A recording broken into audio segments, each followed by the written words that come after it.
Okay guys, here's another kit for custom builds. This is the Dixie horn kit.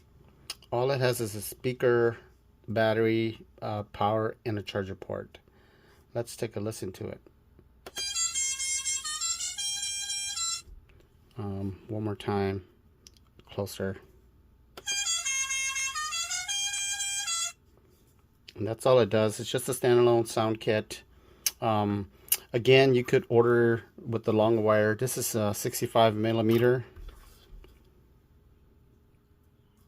Plus or minus. You could get it with the 100 millimeter length, and of course the 200 millimeter if you're building it into a larger scale model.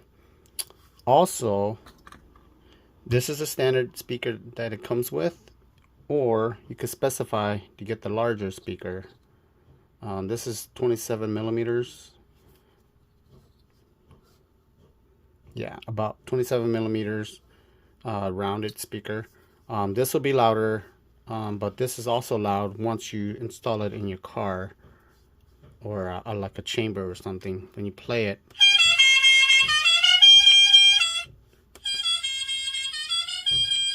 so if you have the room, go for this.